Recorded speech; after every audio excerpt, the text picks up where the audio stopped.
Ya, naik memang. Yuk, jangan numpuk di pintu, jangan numpuk di pintu, geser. Jadi jangan pegang sembarangan hadirannya. Ya. Dengar baik-baik, nak. Oke, masuk semua, Mi? Masuk ya. Assalamualaikum warahmatullahi wabarakatuh.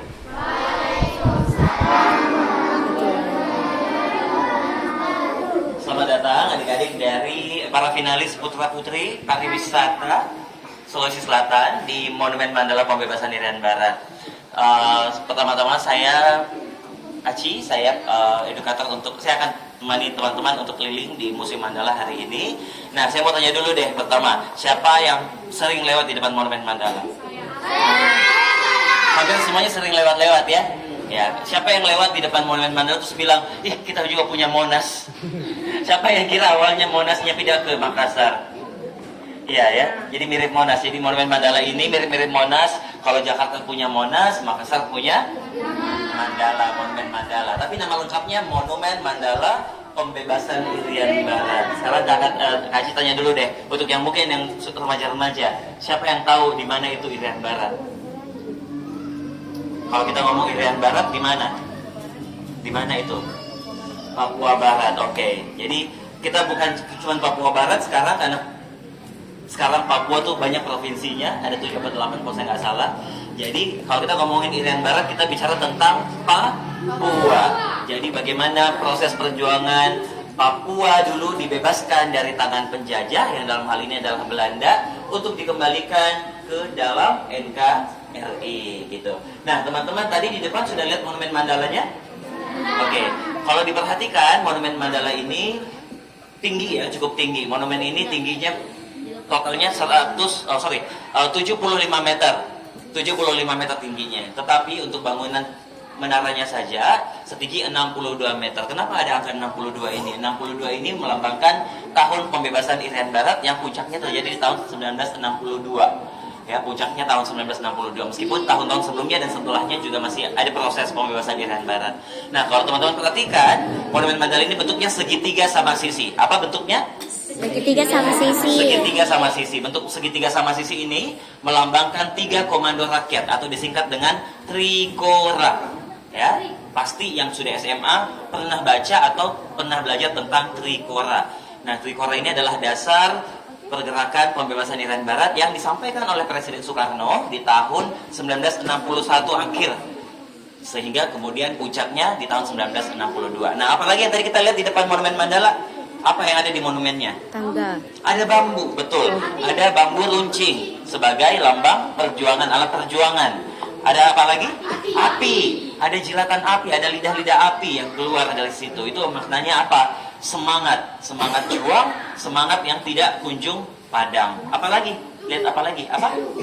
Tugu. Ya, tugunya benar. Apalagi? Ya, ada bentuk pintu-pintu atau seperti bangunan rumah Belanda. Itu bentuk ini mengambil bentuk dari markas Komando Mandala yang bentuknya memang seperti itu. Jadi model-model pintu yang melingkar seperti yang di belakang saya ini itu diambil dari bentuknya markas Komando Mandala yang dulu sebelum menjadi monumen seperti hari ini. Nah, teman-teman, kalau tadi kita cerita tentang bentuknya Monumen Mandala, sekarang Kak Ci tanya lagi. Siapa yang tahu kita merdeka tahun berapa?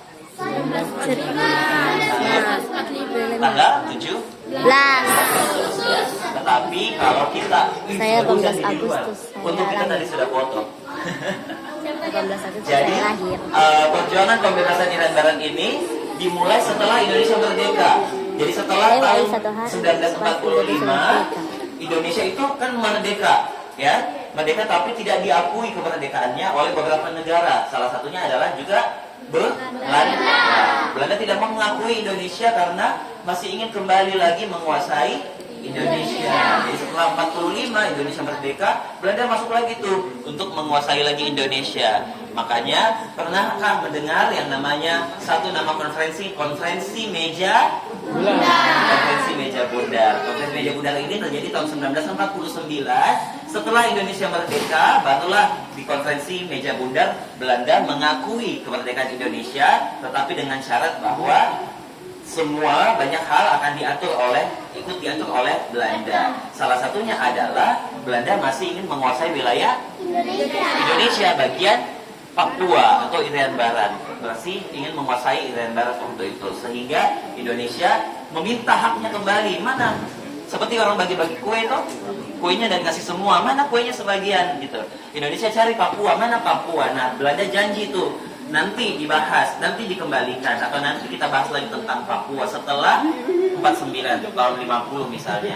Nah, tapi tidak pernah ada itikat baik atau niat baiknya Belanda untuk membahas tentang dikembalikannya Papua kepada Indonesia, sehingga Indonesia melakukan strategi bagaimana akhirnya untuk mengembalikan Irian Barat. Nah, inilah kita kenal dengan perjuangan pembebasan Irian Barat. Nah, ini monumen yang membahas tentang pembebasan itu.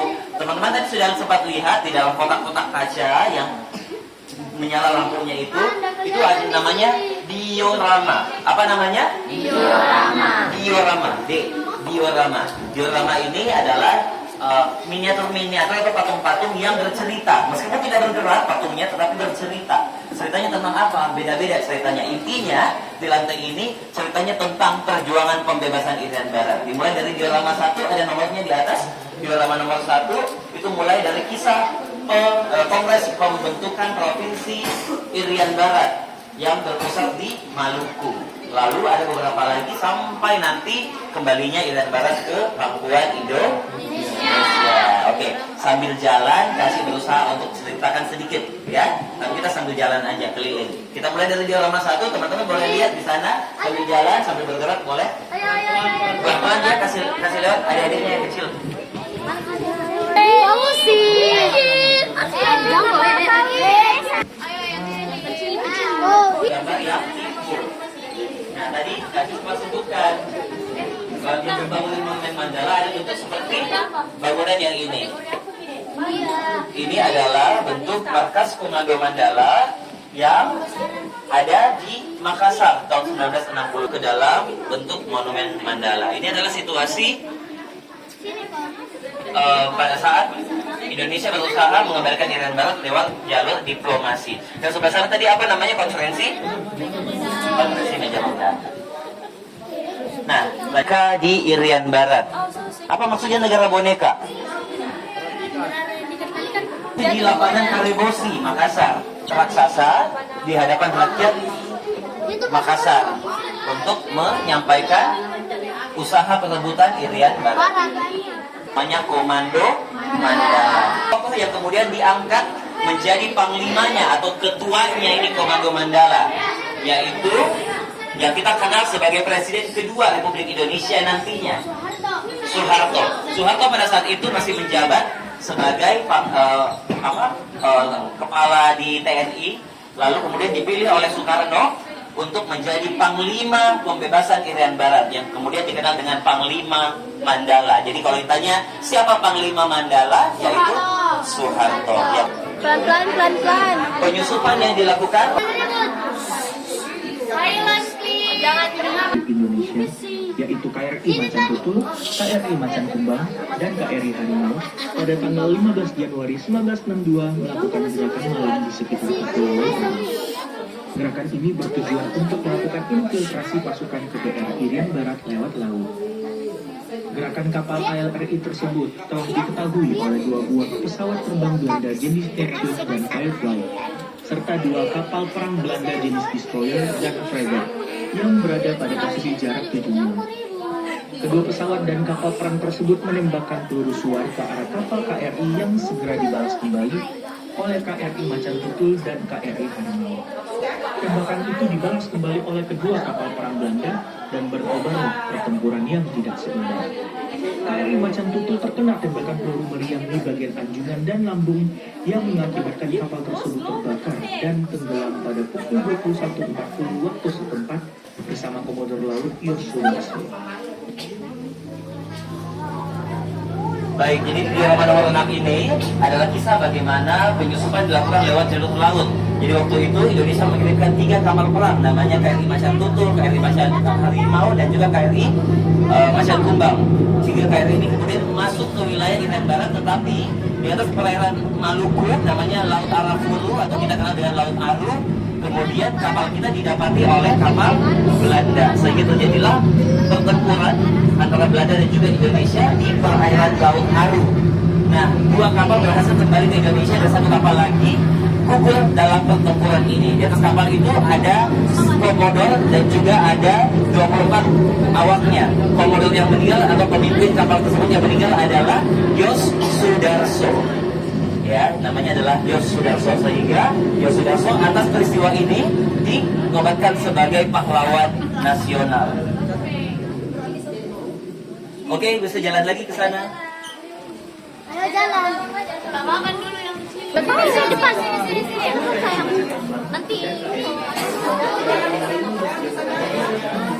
9 adalah situasi bagaimana persiapan perang melawan Belanda dalam rangka pembebasan Irian Barat dilakukan.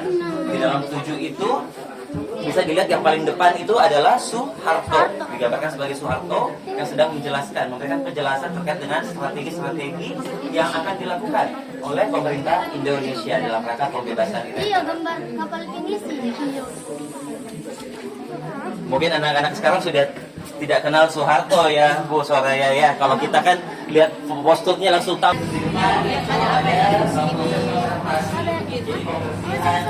Lari-lari yang cili. Ayo cili. Ayo. Mana? Ayo cili. Ayo naik atas lagi. Sebenarnya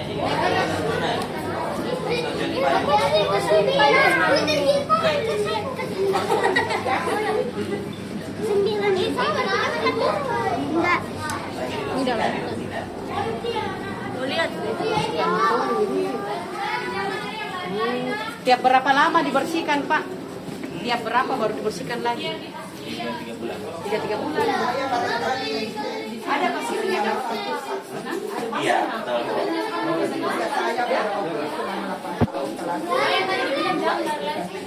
Iya, situasinya Makassar pasti persiapan. Kalau pesawat itu terbang rendah kita Oke, karena itu berarti kalau di atasnya itu beban itu namanya seperti upacara bendera, ada penaikan bendera merah putih, tapi saat ini lagi tidak ada semua. Berhasil lewat jalur diplomasi, di mana keluarnya perjanjian New York sebagai akhir dari perjuangan pembebasan Irian Barat, di mana rakyat dengan damai lewat penandatanganan perjanjian. Karena Museum Mandala adalah museum tematik perjuangan, jadi di lantai 2 ini kita fokus terhadap perjuangan pembebasan Irian Barat. Tetapi saya akan ajak Ki semua turun ke lantai 1.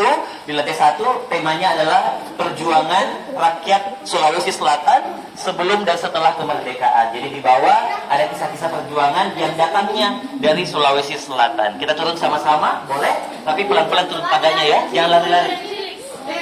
Hati-hati, jangan lari-lari.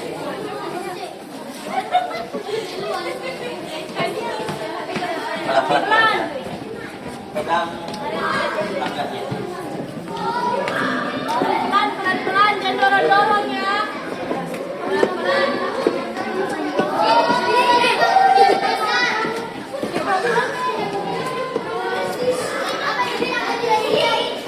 Sudah masih penting.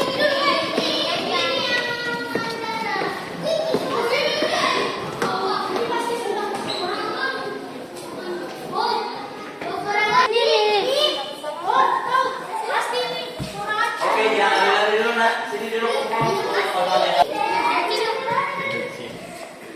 Ini adalah kisah perjuangan rakyat Sulawesi Selatan. Jadi ada 12 cerita di sini yang menggambarkan perjuangan rakyat Sulawesi Selatan sebelum merdeka Indonesia dan juga setelah merdekanya Indonesia. Di belakang saya ada relief seorang tokoh siapa? Siapa yang tahu siapa itu Sultan Hasanuddin? Saya. Apa? Siapa? Jenderal perang yang terjadi di Nusantara namanya Perang Makassar, terjadi tahun 1666 sampai 1669. Meskipun hanya 3 tahun, tapi perang ini menjadi perang yang paling epik yang pernah dilakukan yang pernah dihadapi oleh VOC di Nusantara. Sehingga karena kegigihan dan serunya perang ini, sampai Sultan Hasanuddin diberikan gelar. Apa gelarnya? Julukannya apa?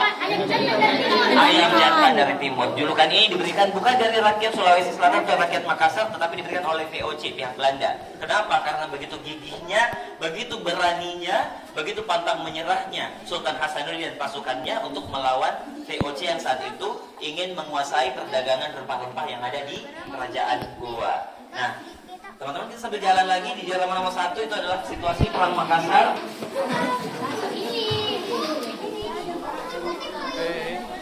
Koleksi adalah pakaiannya ya, bukan patungnya. Detail sekali. Kunus di bagian pinggang, ada wajah.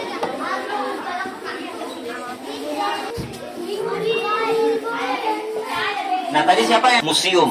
Museum. Kalau dulu karena wilayah Tanah Toraja yang